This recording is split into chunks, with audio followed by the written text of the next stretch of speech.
ఇక varicose veins నుండి విముక్తి పొందండి. ఎవిస్ వాస్కులర్ సెంటర్ ఇప్పుడు మన KPHP లో గ్రాండ్ ఓపెనింగ్ ఏప్రిల్ 4వ తేదీన. నమస్కారం, వెల్కమ్ టు సుమన్ టీవీ. ఈ క్రోధి నామ సంవత్సరంలో 27 నక్షత్రాల్లో జన్మించిన వారికి ఎలాంటి ఫలితాలు ఉండబోతున్నాయి, అలాగే వారు చేసుకోవాల్సిన పరిహారాలు ఏమిటి, వీటి గురించి వివరించేందుకు ప్రస్తుతం మనతో పాటు ఉన్నారు ప్రముఖ జ్యోతిష్యులు, తంత్రశాస్త్ర కోవిదులు డాక్టర్ ప్రదీప్ జోషి గారు. వారితో మాట్లాడి మరిన్ని విషయాలు తెలుసుకుందాం. గురుగారు నమస్కారం అండి. శ్రీమాత్రే నమః. గురుగారు, ఈ క్రోధి నామ సంవత్సరంలో పుష్యమి నక్షత్రం వారికి ఏ విధంగా ఉండబోతుందంటారు? వారి జాతక ఫలితాలు, అలాగే శుభ ఫలితాలు వాళ్ళు పొందాలంటే కనుక ఎటువంటి పరిహారం చేసుకోవాలంటారు? నక్షత్ర ఫలితములను ఉంటాయి. ఒకటి మనం గుర్తుపెట్టుకోవాలి, చాలా మందికి వాళ్ళ జన్మ నక్షత్రం ఏందో కూడా వాళ్ళకి తెలియదు. మీ జన్మ నక్షత్రం ఇంపార్టెంట్. ఇప్పుడు నేను చెప్పేది ఏది, జన్మ నక్షత్రం, నామ నక్షత్రము కాదు. నామ నక్షత్రం వేరు, జన్మ నక్షత్రం వేరు. నామ నక్షత్రానికి ఏ రాశి ఫలాలు గాని, ఏ గోచార ఫలితాలు గాని వర్తించవు. పేరు పేరే, పేరులో కొంచెం బలం ఉండాలి, అంతకుమించి ఏం లేదు. అది న్యూమరాలజీ అనుకోండి. నేను చెప్పేటువంటి పరీక్ష ఏవైతే నక్షత్ర ఫలితాలు ఏవైతే ఉన్నాయో ఇవి జన్మ నక్షత్రం అయితే తెలుసుకోవాలి. మీ జన్మ నక్షత్రం మీకు తెలియదంటే నా వెబ్సైట్కి విజిట్ అవ్వండి. అక్కడ మీ date of birth, time, place అన్ని కూడా ఎంటర్ చేయండి. మీకు మీ యొక్క జాతకం మీకు ఈమెయిల్లో PDF రూపంలో వస్తుంది. ఇది 500 పేజీలకు పైగా వస్తుంది. డే టు డే రిపోర్ట్ తో సహా వస్తుంది. అంటే ఈ రోజు ఏం జరగబోతుంది, రేపు ఏం జరగబోతుంది అనేది సూచన ప్రాయంగా డే టు డే రిపోర్ట్ తో సహా వస్తుంది. సో అది మీరు స్వీకరించవచ్చు. మీ జన్మ నక్షత్రం అక్కడి నుంచి తెలుసుకోండి. పేర్లను బట్టి ఇప్పుడు శ్రీనివాస్ అని పేరు ఉంటుంది, అందరు తులారాశి అని చెప్పేస్తారు. కాదు. ఇప్పుడు వెంకటేష్ అంటారు, వేవో కాకి మృగశిర నక్షత్రము అంటే ఇది మిథున రాశి అని చెప్పేస్తారు. కాదు.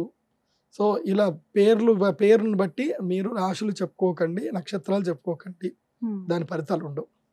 సో ఇప్పుడు ఈ సంవత్సరము క్రోధినామ సంవత్సరంలో ఒక్కొక్క నక్షత్రం వారికి ఎలా ఫలితాలు ఉన్నాయో చెప్తాను. అందరూ జాగ్రత్తగా వినండి. మీ జన్మ నక్షత్రాన్ని బట్టి మీరు నోట్స్ రాసుకోండి. పుష్యమి తిష్య నక్షత్రం అంటారు. అంటే ఇది సూర్యగ్రహానికి సంబంధించిన మహాద్భుత నక్షత్రము. ఆకాశంలో చాలా దేదీప్యమానంగా వెలిగే నక్షత్రం. అయితే ఈ నక్షత్ర జాతకులకు ఈ క్రోధినామ సంవత్సరంలో 2024-25 ఈ సంవత్సరం మొత్తం మీద నంబర్ 1 పొజిషన్లో ఎవరున్నారు అంటే పుష్యమి నక్షత్రం. ఈ సంవత్సరం నంబర్ 1 పొజిషన్లో ఉన్నారు పుష్యమి నక్షత్ర జాతకులు. వీళ్ళకి గురువు బల బాగా ఉంది. శని కూడా జరిగిపోతున్నాడు. శని కూడా అనుకూలిస్తాడు కొన్ని రోజుల తర్వాత. అంటే ఇప్పుడు నవంబర్ తర్వాత శని కూడా వీళ్ళకి అనుకూలిస్తాడు. బాగుంది వీళ్ళ జాతకం. అయితే పుష్యమి నక్షత్ర జాతకులు చేయవలసిన ఒక అద్భుతమైన ఒక కార్యక్రమం ఉంది. ఏంటంటే చెవులు మూసుకోవడం అనేది నేర్చుకోవాలి. చెవులు మూసుకోవాలి అంటే ఎవరు ఏది చెప్పినా వినకండి. మీకు నచ్చినది మీరు చెయ్యండి. చెప్పుడు మాటలు అస్సలు వినకండి.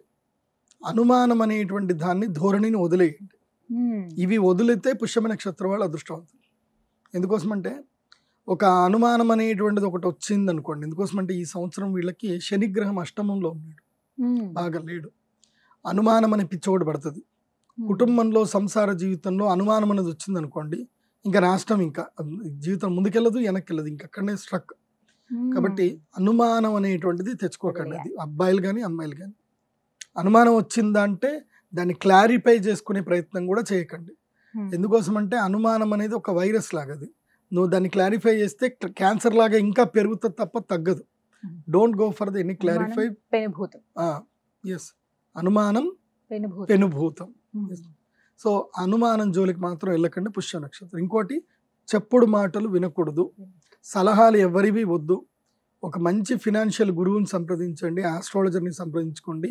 ఈ సంవత్సరం ఏమేం చేయాలి అనేది ఒక ప్లానింగ్ తీసుకోండి. ఈ ఏప్రిల్ మంత్లో తీసుకోండి. ఎందుకోసమంటే ఇది మీకు రాజయోగ సమయము. నంబర్ 1 అదృష్టవంతులు ఈ సంవత్సరం పుష్యమి నక్షత్రం. కాకపోతే మీరు నంబర్ 1లో ఉండాలంటే మీకు గైడ్ లైన్స్ అయితే కావాలి. ఎందుకోసమంటే అప్పుడు మీరే, ఇప్పుడు మీరే. గ్రహస్థితులు మారాయి, కానీ మీ యొక్క జీవన విధానాన్ని మార్చుకోలేకపోతే ఎట్లాగా? సో జీవన విధానం మార్చడానికి ప్రయత్నాలు చేసుకోండి. అదృష్ట యోగం వస్తుంది. మీకు ఏం పెద్దగా చెప్పాల్సిన అవసరం లేదు. పరిహారం ఒక్కటే, మీకు సూర్యగ్రహణము మిమ్మల్ని కొట్టేస్తుంది. ఎందుకోసం అంటే కర్కాటక రాశి వారికి సూర్యగ్రహణం అరిష్టంగా ఉంది, కొట్టేస్తుంది మిమ్మల్ని. సో అది కొట్టేయొద్దు అని అంటే మీరు సూర్యగ్రహణం రోజున అరిష్ట నివారణ తంత్రం చేయించుకుంటే ఈ సంవత్సరం అంతా బాగుంటుంది మీకు, అది గుర్తించండి. తర్వాత రెగ్యులర్ గా హనుమాన్ చాలీసా చదవండి.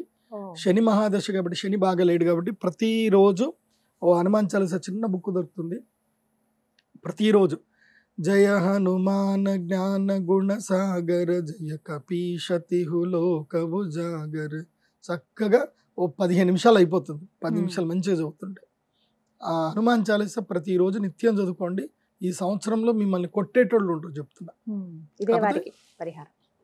చెవులు మూసుకోవాలి, వినొద్దు, ఎవరు చెప్పుడు చెప్పినా మాటలు వినొద్దు. వినొద్దు అంటారు. నీకు నచ్చింది నువ్వు చేసుకుంటూ పోతే.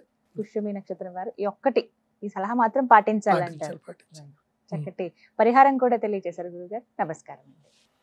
సుమన్ టీవీలో మీ పర్సనల్ అండ్ బిజినెస్ ప్రమోషన్స్ కోసం కింది నెంబర్కి కాంటాక్ట్ చేయండి.